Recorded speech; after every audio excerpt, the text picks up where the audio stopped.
আসসালামু আলাইকুম সুপ্রিয় শিক্ষার্থীরা, আশা করি তোমরা সবাই ভালো আছো। আজকে অনলাইন ক্লাসের ধারাবাহিকতায় আমার সম্মান এমএ শেষ বর্ষের ছাত্রদের সাথে ক্লাস। আজকের অনলাইন ক্লাসের ধারাবাহিকতায় আমি গত বৃহস্পতিবারের ক্লাসটা আমি নিতে পারিনি কোন একটা কারণে, এবং সেই ক্লাসটা আজকে নিচ্ছি। গত বৃহস্পতিবার প্রায় এক সপ্তাহ পরে আমি বিভিন্ন ঝামেলার কারণে আসলে ক্লাসটা দিতে পারিনি। আমি আন্তরিকভাবে দুঃখিত।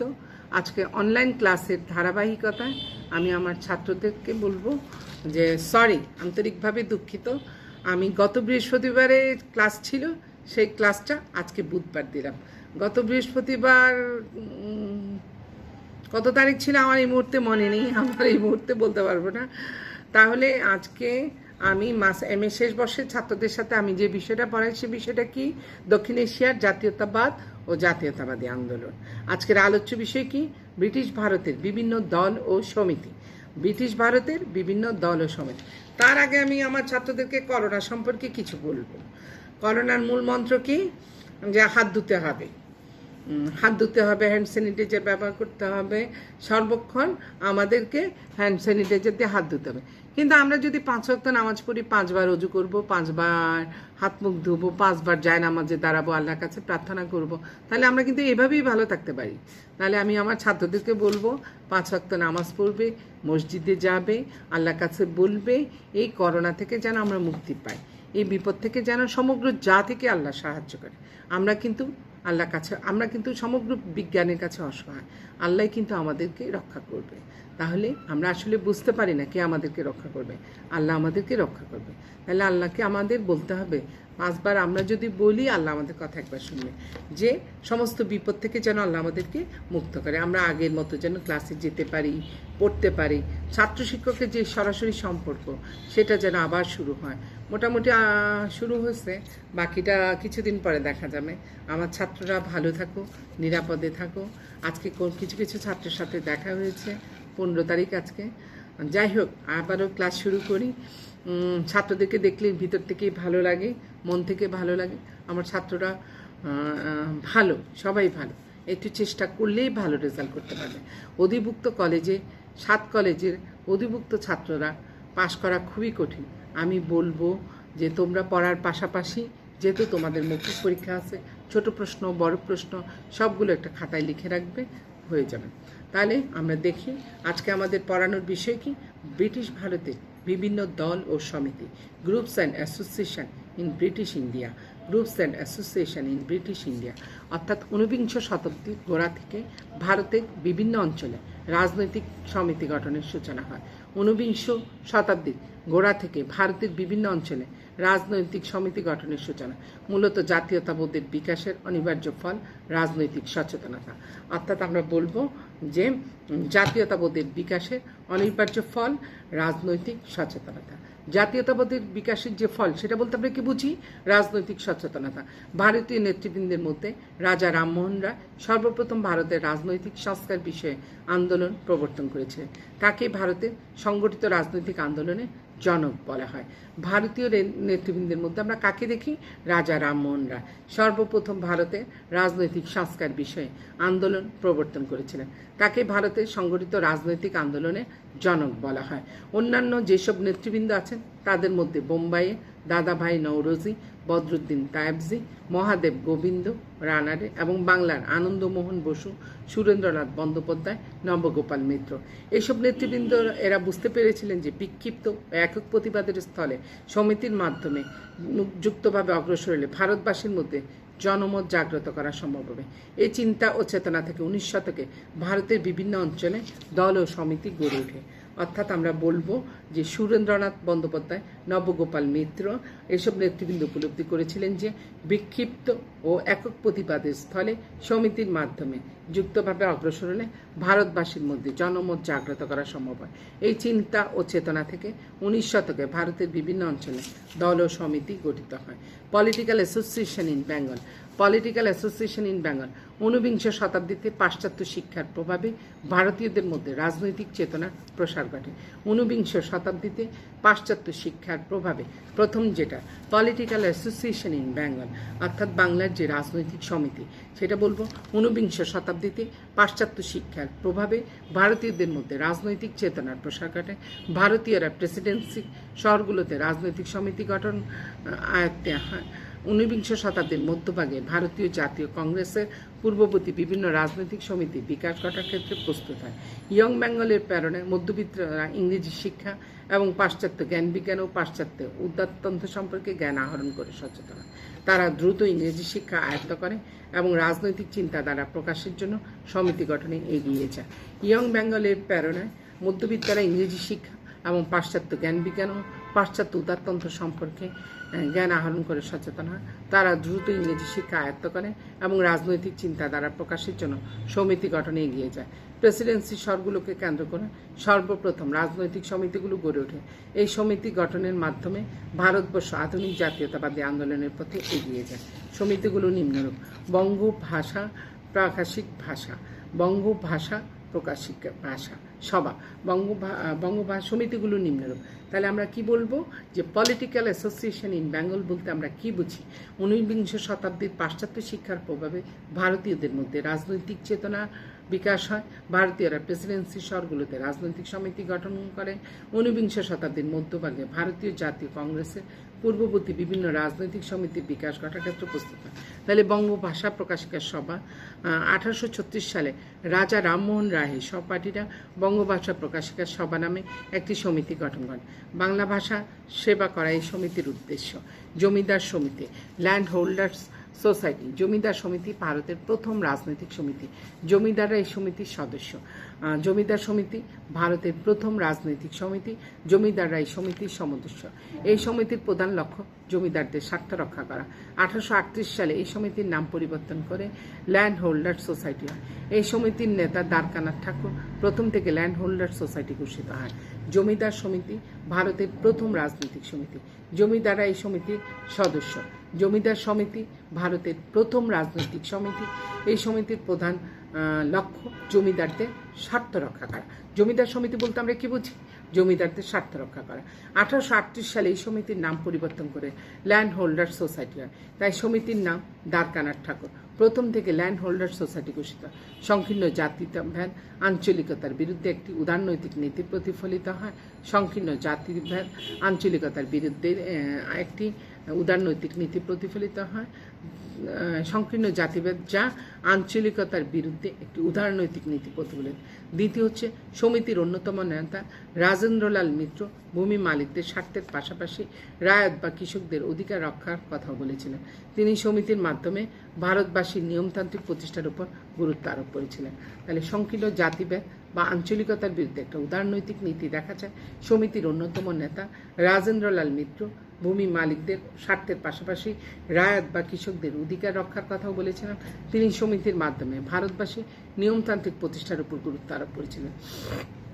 আচ্ছা, British India society. British India society বলতে আমরা কি বুঝি? ব্রিটিশ ইন্ডিয়া সোসাইটি বাংলার রাজনৈতিক সমিতির ইতিহাসে গুরুত্বপূর্ণ ঘটনা। ব্রিটিশ ইন্ডিয়া সোসাইটি বলতে আমরা কি বুঝি? বাংলার রাজনৈতিক সমিতির ইতিহাসে গুরুত্বপূর্ণ ঘটনা। 1839 সালে উইলিয়াম অ্যাডাম ও জর্জ টমসন ভারতের পক্ষ থেকে ব্রিটিশ ইন্ডিয়া সোসাইটি নামে একটি সমিতি গঠন করে। ব্রিটিশ ইন্ডিয়া সোসাইটি বলতে আমরা কি বুঝি? ব্রিটিশ ইন্ডিয়া সোসাইটি বাংলার রাজনৈতিক সমিতির ইতিহাসে গুরুত্বপূর্ণ ঘটনা। 1839 সালে উইলিয়াম অ্যাডাম ও জর্জ টমাস ভারতের পক্ষ থেকে ব্রিটিশ ইন্ডিয়া সোসাইটি নামে একটি সমিতি গঠন করে। ভারতের সর্বত্র চিরস্থায়ী বন্দোবস্ত চালু করা, সর্বসাধারণের জন্য বিচার, পুলিশ ও রাজস্ব বিভাগের সংস্কার সাধন করা, অর্থাৎ British India society. British India society বাংলার রাজনৈতিক সমিতির ইতিহাসে গুরুত্বপূর্ণ ঘটনা। 1839 সালে উইলিয়াম অ্যাডাম ও জর্জ টমসন ভারতের পক্ষ থেকে ব্রিটিশ ইন্ডিয়া সোসাইটি নামে একটি সমিতি গঠন করে। ভারতের সর্বোচ্চ চিরস্থায়ী বন্দোবস্ত চালু করা, সর্বসাধারণের জন্য বিচার, পুলিশ ও রাজস্ব বিভাগের সংস্কার সাধন করা। বেঙ্গল ব্রিটিশ ইন্ডিয়া সোসাইটি 1843 সালে থমসন নামে উদারপন্থী এক ইংরেজ এই বেঙ্গল ব্রিটিশ ইন্ডিয়া সোসাইটি গঠন করে। বেঙ্গল ব্রিটিশ ইন্ডিয়া সোসাইটি, তাহলে প্রথমত কি দেখলাম, বঙ্গভাষা প্রকাশিকা সভা, দ্বিতীয়ত ল্যান্ড হোল্ডার সোসাইটি জমিদার সমিতি, তৃতীয়ত ব্রিটিশ ইন্ডিয়া সোসাইটি, চতুর্থত দেখব আমরা বেঙ্গল ব্রিটিশ ইন্ডিয়া সোসাইটি। 1843 সালে থমসন উদারপন্থী এক ইংরেজ এই বেঙ্গল ব্রিটিশ ইন্ডিয়া সোসাইটি গঠন হয়। এই সমিতির লক্ষ্য সর্বস্তরে মানুষের কল্যাণ, দ্বিতীয়ত ন্যায্য অধিকার রক্ষা। সর্বস্তরে মানুষের কল্যাণ, ন্যায্য অধিকার রক্ষা। এই সমিতি ভূমিকা রেখেছিল ভারতীয় জনগণের অবস্থা, ইংল্যান্ডের অবস্থা পৌঁছানো। এই সমিতি সরকারের কাছে সরকারি চাকরিতে বেশি সংখ্যক ভারতীয়দের নিয়োগ, সংবাদপত্রের স্বাধীনতা, জুরি ব্যবস্থা দ্বারা বিচার, প্রতিনিধিত্বমূলক ব্যবস্থা গঠনের জোর দাবি জানানো হয়। এই সমিতির দাবির ফলে ভারতে কোম্পানি সরকার ভারতীয়ের মধ্য থেকে ডেপুটি ম্যাজিস্ট্রেট পদে নিয়োগ দান করেছিল। বেঙ্গল ব্রিটিশ ইন্ডিয়া সোসাইটি 1843 সালে থমসন নামে উদারপন্থী এক ইংরেজ এই বেঙ্গল ব্রিটিশ ইন্ডিয়া সোসাইটি গঠন করেন। এই সমিতির লক্ষ্য কি? সর্বস্তরে মানুষের কল্যাণ, ন্যায্য অধিকার রক্ষা। এই সমিতি ভূমিকা রেখেছিল ভারতীয় জনগণের অবস্থা, ইংল্যান্ডের অবস্থা প্রচারে। এই সমিতি সরকারের কাছে সরকারি চাকরিতে বেশি সংখ্যক ভারতীয়দের নিয়োগ, সংবাদপত্রের স্বাধীনতা, জুরি ব্যবস্থা দ্বারা বিচার, প্রতিনিধিত্বমূলক ব্যবস্থা গঠনের জোর দাবি জানানো হয়। এই সমিতির দাবির ফলে ভারতে কোম্পানি সরকার ভারতীয়দের মধ্য থেকে ডেপুটি ম্যাজিস্ট্রেট পদে নিয়োগ দান হয়। ব্রিটিশ ইন্ডিয়া অ্যাসোসিয়েশন 1859 সালে কলকাতা, 1851 সালে 29 অক্টোবর কলকাতায় ব্রিটিশ ইন্ডিয়া অ্যাসোসিয়েশন স্থাপিত হয়। 1851 সালে 1859 সালে কলকাতায়, 1851 সালে 29 অক্টোবর কলিকাতায় ব্রিটিশ ইন্ডিয়া অ্যাসোসিয়েশন স্থাপিত। ভারতের বিভিন্ন অঞ্চলের নেতৃবৃন্দ এই সমিতিতে যোগ দেন। এই সমিতির সদস্য বেশিরভাগ জমিদার। বাংলার ব্রিটিশ ইন্ডিয়ান অ্যাসোসিয়েশন ছিল দুটি সমিতি, জমিদার সমিতি, বেঙ্গল ব্রিটিশ ইন্ডিয়া সোসাইটি। এই দুটি সমিতি মিলিত হয়ে ব্রিটিশ ইন্ডিয়ান অ্যাসোসিয়েশন গঠিত। জমিদার সমিতি, বেঙ্গল ব্রিটিশ ইন্ডিয়া সোসাইটি, এই দুটি সমিতি মিলিত হয়ে ব্রিটিশ ইন্ডিয়ান অ্যাসোসিয়েশন গঠিত হয়। ইন্ডিয়া লীগ ব্রিটিশ ইন্ডিয়া অ্যাসোসিয়েশনের সংকীর্ণ দৃষ্টিভঙ্গির কারণে 1875 সালের সেপ্টেম্বর মাসে ইন্ডিয়া লীগ গঠিত হয়। এই লীগের প্রতিষ্ঠান অমৃতবাজার পত্রিকার সম্পাদক শিশির কুমার ঘোষ। ইন্ডিয়া লীগের লক্ষ্য কী ছিল? ভারতীয়দের মধ্যে জাতীয়তাবোধ সৃষ্টি, রাজনৈতিক শিক্ষার উৎসাহ প্রদান। ইন্ডিয়া লীগ ধর্মনিরপেক্ষ প্রতিষ্ঠান হিসেবে জাতীয় রাজনৈতিক ঐক্যের আদর্শ তুলে ধরে। ইন্ডিয়া লীগের সদস্য বেশিরভাগ পূর্ব বাংলা। তাহলে আমরা কি বলবো যে জমিদার সমিতি বলতে আমরা কি বুঝি? তাহলে আমরা দেখি যে আমাদের পড়ার বিষয় কি ছিল? দক্ষিণ এশিয়ার জাতীয়তাবাদ ও জাতীয়তাবাদী আন্দোলনে ব্রিটিশ ভারতের বিভিন্ন দল ও সমিতির কী ভূমিকা, groups and association in British India. অর্থাৎ আমরা কি দেখলাম? 19বিংশ শতাব্দীর গোড়া থেকে ভারতের বিভিন্ন অঞ্চলে রাজনৈতিক সমিতি গঠনের সূচনা হয়। জাতীয়তাবোধের বিকাশের অনিবার্য ফল হচ্ছে রাজনৈতিক সচেতনতা। ভারতীয় নেতৃবৃন্দের মধ্যে আমরা কাকে দেখি? রাজা রামমোহন রায় সর্বপ্রথম রাজনৈতিক সংস্কার বিষয়ে আন্দোলনে গুরুত্বপূর্ণ ভূমিকা পালন করেছিলেন। তাহলে পলিটিক্যাল অ্যাসোসিয়েশন ইন বেঙ্গল বলতে আমরা কি বুঝি? পাশ্চাত্য শিক্ষার প্রভাবে ভারতীয়দের মধ্যে রাজনৈতিক চেতনার প্রসার ঘটে। ভারতীয়রা প্রেসিডেন্সি শহরগুলোতে রাজনৈতিক সমিতি গঠন করে। 19বিংশ শতাব্দীর মধ্যভাগে ভারতীয় জাতীয় কংগ্রেসের পূর্ববর্তী বিভিন্ন রাজনৈতিক সমিতির বিকাশ ঘটে। তাহলে আমরা দেখি প্রথমত বঙ্গভাষা প্রকাশিক সভা, দ্বিতীয়ত জমিদার সমিতি, তৃতীয়ত ব্রিটিশ ইন্ডিয়া সোসাইটি, চতুর্থত আমরা দেখলাম বেঙ্গল ব্রিটিশ ইন্ডিয়া সোসাইটি। এই সমিতির মূল লক্ষ্য কী ছিল? সর্বস্তরে মানুষের কল্যাণ, ন্যায্য অধিকার রক্ষা। সর্বস্তরে মানুষের কল্যাণ আর ন্যায্য অধিকার রক্ষা। তাহলে এরপরে চলে আসি আমরা কি যে ব্রিটিশ ইন্ডিয়া অ্যাসোসিয়েশন বলতে আমরা আসলে কি বুঝি? 1859 সালে কলকাতায়, 1851 সালে 29 অক্টোবর কলিকাতায় ব্রিটিশ ইন্ডিয়া অ্যাসোসিয়েশন স্থাপিত। ভারতের বিভিন্ন অঞ্চলের নেতৃবৃন্দ এই সমিতিতে যোগ দেন। এই সমিতির সদস্য বেশিরভাগ জমিদার। বাংলায় ব্রিটিশ ইন্ডিয়ান অ্যাসোসিয়েশন ছিল দুইটা সমিতি, জমিদার সমিতি, বেঙ্গল ব্রিটিশ ইন্ডিয়া সোসাইটি। এই দুটি সমিতি মিলিত ব্রিটিশ ইন্ডিয়ান অ্যাসোসিয়েশন গঠিত। জমিদার সমিতি বেঙ্গল ব্রিটিশ ইন্ডিয়ান সোসাইটি, জমিদার সমিতি, বেঙ্গল ব্রিটিশ ইন্ডিয়া সোসাইটি, এই দুটি সমিতি মিলিত হয়ে ব্রিটিশ ইন্ডিয়ান অ্যাসোসিয়েশন গঠিত। তারপরে দেখি আমরা ইন্ডিয়া লীগ। ব্রিটিশ ইন্ডিয়া অ্যাসোসিয়েশনের সংকীর্ণ দৃষ্টিভঙ্গির কারণে 1875 সালে সেপ্টেম্বর মাসে ইন্ডিয়া লীগ গঠিত হয়। ব্রিটিশ ইন্ডিয়া অ্যাসোসিয়েশনের সংকীর্ণ দৃষ্টিভঙ্গির কারণে 1875 সালে সেপ্টেম্বর মাসে ইন্ডিয়া লীগ গঠিত হয়। এই লীগের প্রতিষ্ঠা অমৃত বাজার পত্রিকার সম্পাদক শিশির কুমার ঘোষ। ইন্ডিয়া লীগের লক্ষ্য কি? ভারতীয়দের মধ্যে জাতীয়তাবোধ সৃষ্টি, রাজনৈতিক শিক্ষার উৎসাহ প্রদান। ব্রিটিশ ইন্ডিয়া অ্যাসোসিয়েশনের সংকীর্ণ দৃষ্টিভঙ্গির কারণে 1875 সালে সেপ্টেম্বর মাসে ইন্ডিয়া লীগ গঠিত হয়। এই লীগের প্রতিষ্ঠাতা অমৃত বাজার পত্রিকার সম্পাদক শিশির কুমার ঘোষ। তাই ইন্ডিয়া লীগের লক্ষ্য ভারতীয়দের মধ্যে জাতীয়তাবোধ সৃষ্টি, রাজনৈতিক শিক্ষার উৎসাহ প্রদান। ইন্ডিয়া লীগ ধর্মনিরপেক্ষ প্রতিষ্ঠান হিসাবে জাতীয় রাজনৈতিক ঐক্যের আদর্শ তুলে ধরে। ইন্ডিয়া লীগের সদস্য বেশিরভাগ পূর্ব বাংলায়। তাহলে ইন্ডিয়া লীগ বলতে আমরা কি বুঝি? যে ধর্ম নিরপেক্ষ প্রতিষ্ঠান হিসেবে জাতীয় রাজনৈতিক ঐক্যের আদর্শ তুলে ধরে। ইন্ডিয়া লীগের সদস্য বেশিরভাগ পূর্ব বাংলায়। ইন্ডিয়ান অ্যাসোসিয়েশন বলতে আমরা কি বুঝি? বাংলায় মধ্যবিত্ত এবং জনসাধারণের অভাব, অভিযোগ ও দাবি তুলে ধরার জন্য বাংলায় কোনো সমিতি নেই। বাংলায় মধ্যবিত্ত এবং জনসাধারণের অভাব, অভিযোগ ও দাবি তুলে ধরার জন্য বাংলায় কোনো সমিতি নেই। ইন্ডিয়ান অ্যাসোসিয়েশন জনশিক্ষা বিস্তার ও জনসাধারণের রাজনৈতিক চেতনা বিকাশের জন্য কাজ করবে। ইন্ডিয়ান অ্যাসোসিয়েশন সর্বভারতীয় ঐক্যবদ্ধ আন্দোলনের দৃষ্টান্ত স্থাপন করে। লর্ড রিপনের সময় আমরা কি দেখি? আইনমন্ত্রী কর্টনি ইলবার্ট ভারতীয়দের বিচারকদের ক্ষেত্রে একটি বিল রচনা করেন। তার নামে বিলটি ইলবার্ট বিল নামে পরিচিত। লর্ড রিপন ইংরেজ প্রতিবাদীদের চাপে বিলটি সংশোধন করেন। তাহলে আমরা কি দেখি? ইন্ডিয়ান অ্যাসোসিয়েশন তাহলে বাংলায় মধ্যবিত্ত এবং জনগণের অভাব, অভিযোগ ও দাবি তুলে ধরার জন্য বাংলায় কোনো সমিতি নেই। ইন্ডিয়ান অ্যাসোসিয়েশন জনশিক্ষা বিস্তার ও জনসাধারণের জন্য রাজনৈতিক সচেতনতা বিকাশের জন্য কাজ করে। ইন্ডিয়ান অ্যাসোসিয়েশন সর্বভারতীয় ঐক্যবদ্ধ আন্দোলনের দৃষ্টান্ত স্থাপন করে। লর্ড রিপনের সময় আইনমন্ত্রী কর্টনি ইলবার্ট ভারতীয় বিচারকদের ক্ষেত্রে ইংরেজ বিচারকদের সাথে বৈষম্য দূর করার জন্য একটা বিল রচনা করেন। তার নামে বিলটি ইলবার্ট বিল নামে পরিচিত। লর্ড রিপন ইংরেজ প্রতিবাদীদের চাপে বিলটি সংশোধন করেন। ইন্ডিয়ান অ্যাসোসিয়েশন ন্যাশনাল কনফারেন্স অধিবেশন ডাকে। এই সম্মেলন গৃহীত প্রস্তাবের মধ্যে ছিল সরকারি চাকরির জাতীয়করণ, প্রতিনিধিত্বমূলক আইনসভা গঠন, বিচার বিভাগ থেকে আইন বিভাগের পৃথকীকরণ, ইংল্যান্ড ও ভারতে একই সাথে আইসিএস পরীক্ষা গ্রহণ, অস্ত্র আইন রদকরণ, সামাজিক খাতে ব্যয় হ্রাস করা, আইসিএস পরীক্ষার্থীদের বয়স 22 বছর করা। তারপরে আমরা কি বলবো? যে সরকারি চাকরি মানে ইন্ডিয়ান অ্যাসোসিয়েশন অর্থাৎ ন্যাশনাল কনফারেন্স অধিবেশন ডাকেন। অ্যাসোসিয়েশন কি করে? একটা সভা ডাকেন। এই সম্মেলনের প্রস্তাবগুলো কি ছিল? সরকারি চাকরি জাতীয়করণ, প্রতিনিধিত্বমূলক আইনসভা গঠন, বিচার বিভাগ থেকে আইন বিভাগের পৃথকীকরণ, সরকারি চাকরি জাতীয়করণ, প্রতিনিধিত্বমূলক আইনসভা গঠন, বিচার বিভাগ থেকে আইন বিভাগের পৃথকীকরণ, ইংল্যান্ড ও ভারতে একই সাথে আইসিএস পরীক্ষা গ্রহণ, অস্ত্র আইন রদ করা, সামাজিক খাতে ব্যয় হ্রাস করা, আইসিএস পরীক্ষার্থীদের বয়স 22 বছর করা। অর্থাৎ আমরা কি পড়লাম আজকে? যে আমাদের পড়ার বিষয় কী ছিল? আমি কি পড়াই মাস্টার্সের ছাত্রদের?